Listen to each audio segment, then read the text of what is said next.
Hello everyone, আসসালামু আলাইকুম। কেমন আছেন সবাই? আশা করছি সবাই ভালো আছেন। সবার সুস্থতা কামনা করে আমি আমার আজকের নতুন ভিডিও শুরু করছি। আজকে আপনাদের সাথে আমি মিনি মোগলাই রেসিপিটা শেয়ার করব।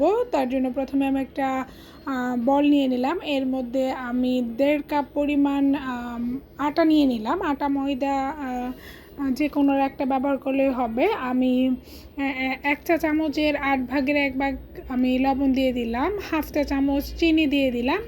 আমি এখন এই উপকরণগুলো ভালোভাবে হাত দিয়ে মিশিয়ে নিচ্ছি। লবণ এবং চিনিগুলো আমি আটার সাথে ভালোভাবে মিশিয়ে নিয়ে এখানে আমি প্রায় 2 টেবিল চামচ পরিমাণ সয়াবিন তেল ব্যবহার করছি। এখন আমি তেলটাকে ভালোভাবেই আটার সাথে মিক্সড করে নিব।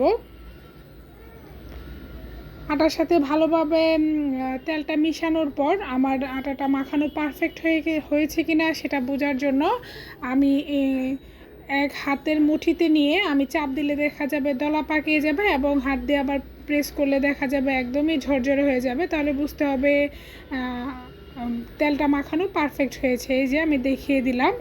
এখন এখানে আমি অল্প অল্প করে পানি ব্যবহার করব। আমি 1/2 কাপ পানি নিয়েছি, পুরোটা আমি একসাথে ব্যবহার করব না, অল্প অল্প করে আমি মিশিয়ে নিব। আমি পানিটা মাখানোর এক পর্যায়ে আমার 1/2 কাপ পানি পুরোটাই ব্যবহার করতে হয়েছে। তো অবশ্যই অল্প অল্প করে মিশাতে হবে, যেন একসাথে মিশালে দেখা যাবে আটার ডোটা একদমই নরম হয়ে যেতে পারে। আমি অল্প অল্প করে মিশানোর পরে যখন একটা পারফেক্ট ডোতে পরিণত হয়েছে তখন আমি এটাকে প্রায় আধা ঘন্টার মতো রেস্টে রেখে দিব। ডোটা যদি পারফেক্ট হয় হাত থেকে এমনিতেই আলাদা হয়ে যাবে, দেখেই বুঝতে পারবেন যে ডোটা একদম পারফেক্ট হয়েছে। আমার হাতটা একদমই ক্লিন, দেখতেই পাচ্ছেন। আমি এখন এটা 10 মিনিটের মতো এক পাশে রেখে পরবর্তী কাজগুলো করে নিব। আমি যে মোগলাইয়ের ভিতরে ডিমের ব্যাটারটা দিব সেটার জন্য পেঁয়াজ লাগবে, কাঁচামরিচ, ধনিয়া পাতা দিব। তার জন্য আমি একদম মিহি কুচি করে পেঁয়াজ কেটে নিচ্ছি। মোগলাইয়ের ক্ষেত্রে অবশ্যই পেঁয়াজটাকে মিহি কুচি করে রাখারই চেষ্টা করতে হবে। পেঁয়াজগুলো আমি মিহি কুচি করে নিয়ে আমি কাঁচামরিচ, ধনিয়া পাতাগুলো একসাথে কুচি করে নিব। আমার সবগুলো উপকরণ কুচি করা হয়ে আসলে এখন আমি একটা বলের মধ্যে সবগুলো নিয়ে আমি প্রথমে পেঁয়াজটাকে বাটির মধ্যে নিয়ে নিলাম। পরিমাণ মতো লবণ দিয়ে আমি পেঁয়াজটাকে একদম ভালো করে কুচলে সফট করে নিব। আমি মরিচটা এক্ষেত্রে ব্যবহার করিনি, কারণ প্রথমেই যদি মরিচটাকে মাখানো হয় তখন আর দেখা যায় অনেক সময় হাত জ্বলে, যার কারণে আমি আগেই প্রথমে লবণ দিয়ে পেঁয়াজটাকে সফট করে নিয়েছি, পরে ধনিয়া পাতা এবং কাঁচামরিচটা ব্যবহার করছি। ডিমটা ভালোভাবে আমি ভেঙে নিয়ে আমি দেখতেই পাচ্ছেন আলাদা করে ডিমটা ভেঙে নিচ্ছি। এই যে একটা ডিম নষ্ট পড়েছে, যদি আমি একসাথে বাটিতে দিয়ে দিতাম তাহলে কিন্তু আমার সবগুলো উপকরণই নষ্ট হতো। আমি সবসময় চেষ্টা করি ডিম যখন একসাথে অনেকগুলো ব্যবহার করি আলাদা করে করার জন্য।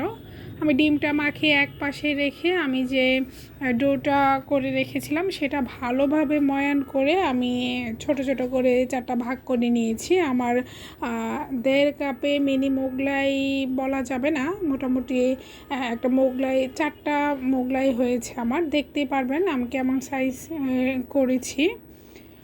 তো আমি একদমই অল্প আটা ব্যবহার করে আমি রুটিটা বেলে নিচ্ছি। রুটিটা যতটুকু সম্ভব পাতলা করে নেওয়ার আমি পাতলা করে নিচ্ছি। আমি কিছুটা বেলে নেওয়ার পরে মাঝখানে আর আমি প্রেস করিনি, 4 পাশ থেকে আমি শুধু 4টা পাশই আমি বেলে নিয়ে পাতলা করেছি, যেহেতু 4 পাশের রুটিটাই মাঝখানে ভাঁজ হয়ে অনেকগুলো লেয়ার হবে, যার কারণে আমি 4 পাশটাই পাতলা করে নিয়েছি। দেখতে পাচ্ছেন আমি টেনে টেনে একটা পাশ ফোল্ড করে নিয়ে অপর পাশটাও আমি এই পাশের উপরে এনে রাখবো। ডিমের যে তরল অংশটা সাদা সেটাই আমি নিয়ে নিচ্ছি। চাইলে পানি ব্যবহার করতে পারেন, আঠার কাজে ব্যবহার করা যাবে। আমি ডিমের যে তরল অংশটা সেটা দিয়েই আমি আঠার কাজে ব্যবহার করছি। মোগলাইটা কিভাবে ভাজ করা হচ্ছে এটা সম্পূর্ণই দেখে বুঝে নিতে হবে। আশা করছি এটা অনেকেই ভাঁজটা দিতে পারে, তবে এটা দেখানোর কিছুই নেই। তারপরে অনেকেই দেখা যায় এই কাজটা করতে পারে না, তাদের জন্যই আমি খুব স্লোলি দেখিয়ে দিয়েছি। আমি পাশে একটা কড়াইয়ে তেল গরম বসিয়ে দিয়েছিলাম, তারপর আমি তেলটা কিছুটা গরম হয়ে আসলে এর মধ্যে মোগলাইটা দিয়ে দিলাম। মোগলাই অবশ্যই ডুবো তেলে ভাজতে হবে এবং মোগলাইটা দেওয়ার পর উপরে অবশ্যই তেল ছিটিয়ে দিতে হবে একটা চামচের সাহায্যে। আমি দেখতে পাচ্ছেন কিভাবে দিয়ে দিচ্ছি। অনেকটা সময় নিয়েই মোগলাইটা আমি প্রায় ভেজেছি, 15 মিনিটের মতো একটা মোগলাই সময় নিয়ে ভেজেছি, একদমই অল্প আছে, তাহলে দেখা যায় ভিতরের ডিমটা ভালোভাবে কুক হয়। আর যে 4 লেয়ারের যে ভাজটা আছে ওইটাও সুন্দরভাবে ভাজা হয়। তো আমি ভেজে এক পাশে রেখে যে কাটবো সুযোগই পাচ্ছিলাম না। পাশ থেকে আমার মোগলাইগুলো খাওয়া প্রায় কমপ্লিট হয়ে আসছে, দ্রুত এই ফুটেজটা নিলাম। তো এতক্ষণ ভিডিওটা দেখার জন্য সবাইকে অসংখ্য ধন্যবাদ। যারা আমার চ্যানেলটাকে সাবস্ক্রাইব করেছেন তাদেরকে আবারও অসংখ্য ধন্যবাদ। এখনও যারা করেননি প্লিজ আমার চ্যানেলটাকে সাবস্ক্রাইব করে দিবেন। ভিডিওটা ভালো লাগলে একটা লাইক দিয়ে দেবেন। আপনাদের একটা লাইক আমার ভিডিওগুলো আরও অনেকের কাছে পৌঁছে দেবে।